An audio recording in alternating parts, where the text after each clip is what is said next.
I'm Lance Clark. I'm with Pocatello Outdoor Recreation. We're here at the East Mink Creek Nordic Center today, and with some of the viral videos going around, I thought we'd just talk for a few minutes about animal danger on the trails. So I see on Facebook a lot, are there cougars there? Are there bears there? You know, what should I be looking out for? Is it safe to take my dog there?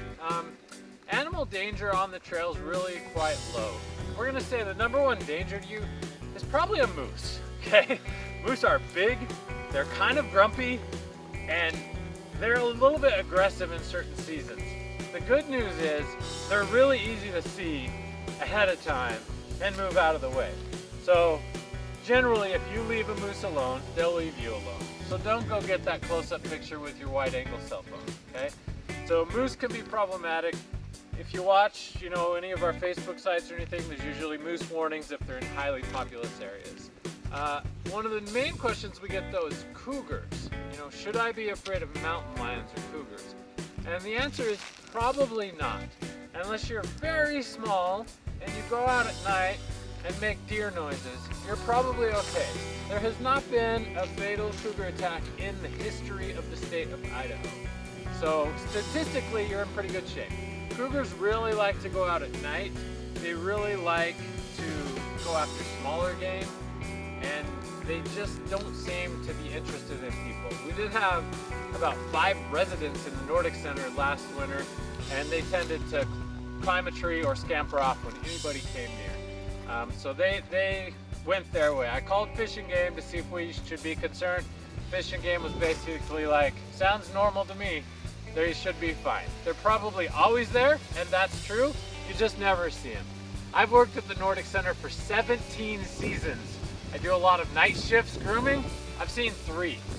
I see prints all the time, but I don't see the animals. They're extremely hard to see even if you want to. So I wouldn't be super worried about cougars. Bears in the Pocatello area, there are occasionally bear signs, bear sightings here and there. Largely black bears, largely not a problem. Bears are not on my mind when I go out alone, running, hunting, hiking, whatever that may be. Which leaves us with maybe snakes being the last big danger we worry about. There are a lot of rattlesnakes in the Pocatello area. Typically when you're in drier, rockier areas, you might find a rattlesnake. Rattlesnakes don't attack people in general, okay? The statistics say who gets rattlesnake bites and go to the emergency room? 18 to 21-year-old males. Where are these bites? Hands and face. Why? Trap it. Let's poke it with a stick. Let's do something. Rattlesnakes don't want to spend their precious energy and venom on humans who they don't view as prey.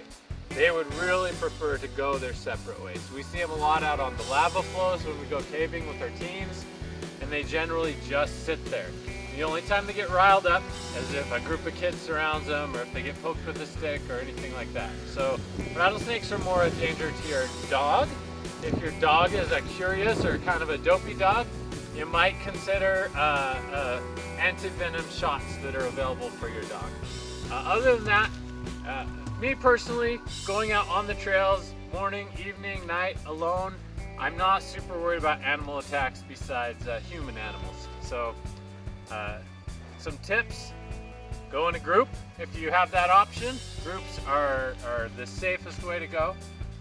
Otherwise, go during the day. Late evening, early morning are probably most hazardous times other than night.